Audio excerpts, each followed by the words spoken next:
देखो बेटा, आज न्यू चैप्टर है, विस्ता वाली किताब का लास्ट चैप्टर है, memories of childhood. Memories of childhood. तो इस चैप्टर में जैसे लॉस्ट स्प्रिंग में दो पार्ट थे, उसी तरीके से इसमें भी आपको दो कहानियां पढ़नी है। तो जो पहली कहानी है पार्ट 1 की अगर बात करें तो वह है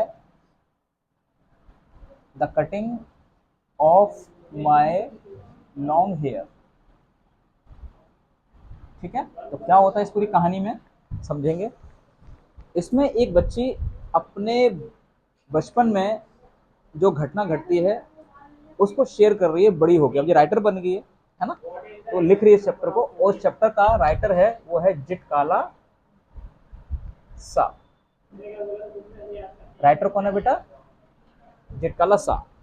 तो बता रही है जिटकाला सा कि जब वो छोटी बच्ची थी, जब उसको स्कूल में एडमिशन के लिए भेजा, पढ़ने के लिए भेजा, तो वहां पर देखती है कि जो उसने अपनी ज़िंदगी स्कूल से पहले जी थी और स्कूल में जी रही है तो कितनी तरीके से अलग है और क्या होता है।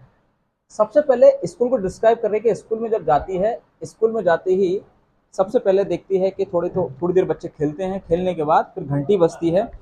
घंटी के बाद क्या होता है, एक टीचर्स होते हैं जो एडमिनिस्ट्रेटर होते हैं, उनको बच्चों को लाइन में लगाते हैं, लाइन में लगाते हैं, मार्च करते हुए उनको लेके जाते हैं, है ना।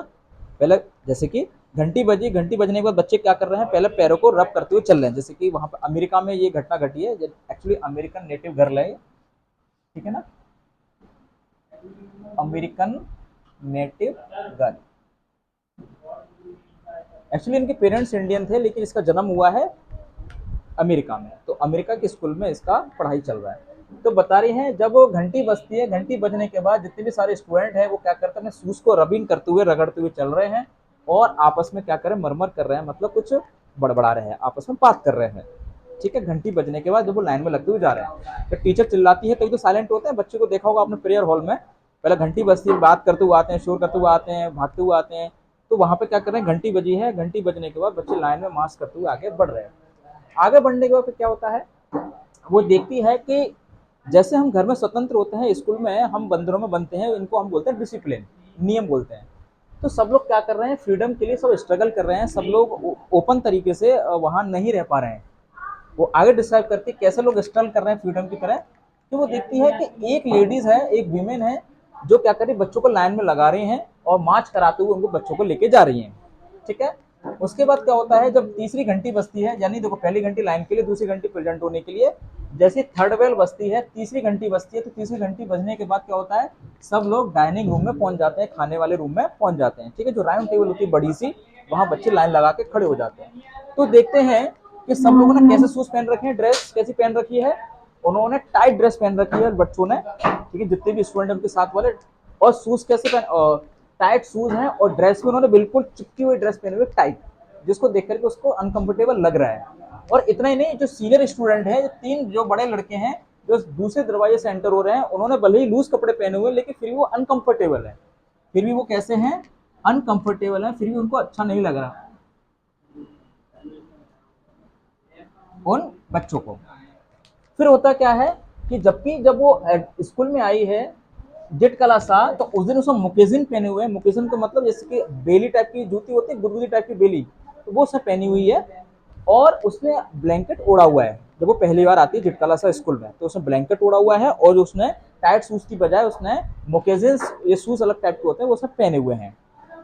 उसके बाद क्या होता है, देखो जब वो जब वो टेबल के पास पहुंच जाती है, उसने एक व्यक्ति को और देखा, वो व्यक्ति सर झुका करके कुछ प्रेयर कर रहा है वहां दूसरी तरफ खड़े हुए। ठीक है, हेड सिर झुकाते हुए, वो भी जैसे देख के लग रहा है कि वो भी परेशान सा व्यक्ति है, मतलब पूरी तरह से फ्री नहीं है आदमी। अपनी एज के बच्चों को देख रही है, सीनियर बॉयज को देख रहा है, यहाँ तक व्यक्ति हैं उनको भी देख रही है कि सब अपने अपने एज के हिसाब से स्ट्रगल कर रहे हैं, सभी लोग अब प्रेशराइज में हैं।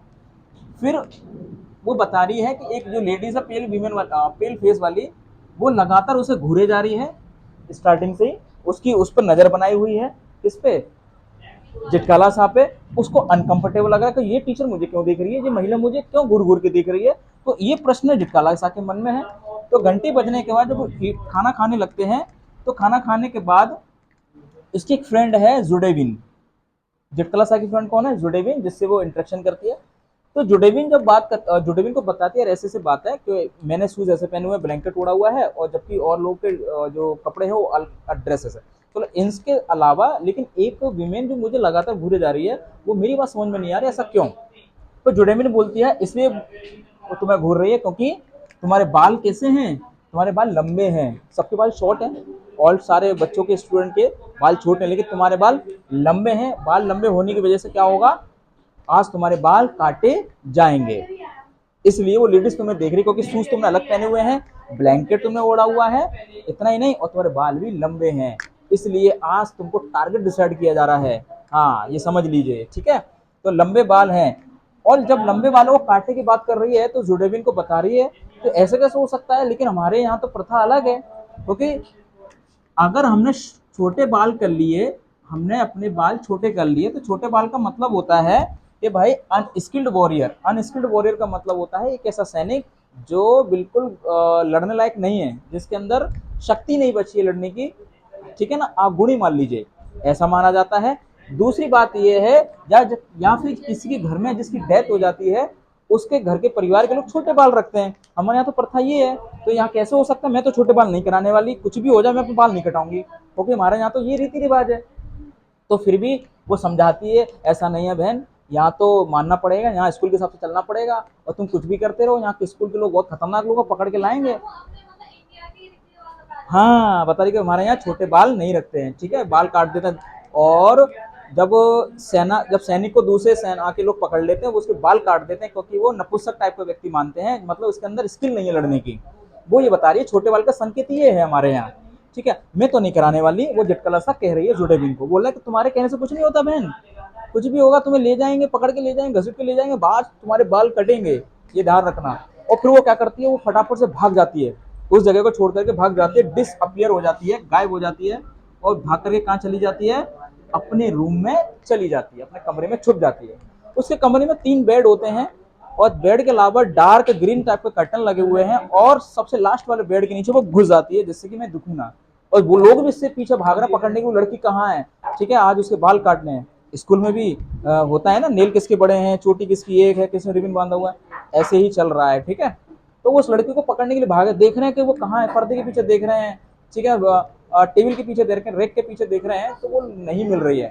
लेकिन वो टीचर आती है जो पेल फेस वाली है, उसको मालूम था, पता नहीं इसको, वो सोच रही है झटकला साहब, उसको मालूम ही नहीं, कि उसको कैसे मालूम पड़ेगा कि मैं उस बेड के नीचे, वो आती है और बेड के नीचे देखती है वो, और मुझे पकड़ के ले जाती है, और उसको ऐसे पकड़ के ले जाती है कि बाल पकड़ के, जैसे कोई पपिट है, ठीक है, पपिट होता है ना, तो पपिट की तरह उसको पकड़ के ले जाती है और उसके बाल काट देते। वो मना करती, प्लीज प्लीज मेरे बाल मत काटिए, वो रोती रहती है, चिल्लाती रहती है, लेकिन नहीं, फिर भी नहीं माना जाता है, और उसके बाल काट दिए जाते हैं। फिर वो बताती हैं कि इस कहानी का मोरल क्या है, शिक्षा क्या है, ये बताते हैं कि हमें क्या करना चाहिए, सारे के सारे कल्चर को और ट्रेडिशन को, जो प्रथा है, मान्यता है, हमको रिस्पेक्ट करना चाहिए, जबकि कुछ स्तर पर इनकी मान्यता खत्म हो जाती है। जैसे आपने देखा होगा स्कूल में, जैसे कि कैप पहन के लोग आते हैं, कड़ा पहन के आते हैं, तिलक लगा के आते हैं, तो कुछ स्कूल के लोग विरोध करते हैं, है ना, तो कहीं ना कहीं मान्यताओं को वो नहीं देना चाहते, वो इक्वली लेना चाहते हैं। तो वो यही बताना चाह रही हैं कि कुछ जगहों पर क्या होता है, जो जनजातीय लोग होते हैं, ठीक है ना, और छोटी छोटी कम्युनिटी से लोग आते हैं जो मानते हैं अपनी चीज़ों को, वो उनको खत्म करने की कोशिश करते हैं, वहाँ वो मानते नहीं है। तो जिटकला साल यही शेयर कर रही है कि हमारे साथ भी वैसा ही हुआ, ठीक है। तो ये था आपका memories of childhood, the cutting of my long hair, written by Zitkala साहब, ठीक है। अच्छी कहानी, छोटी सी कहानी है, इसलिए थोड़े से इमोशंस होना जरूरी है, इमोशंस को खत्म नहीं करना चाहिए। इमोशंस मतलब रिलेशन, जब रिलेशन में से इमोशंस खत्म होते हैं, तब आदमी क्या बनता है? हैवान बन जाता है, ये मान के चलो। बात समझ रहे हैं? सोसाइटी में डिसबैलेंस वाली चीजें कब आ रही हैं? क्योंकि जब इमोशंस गायब हो रहे हैं। तो वो लड़की कह रही है कि मेरे इमोशंस खत्म ही करना, बताओ मेरे को हार्ड बना रहे हैं लोग। ये चीज है।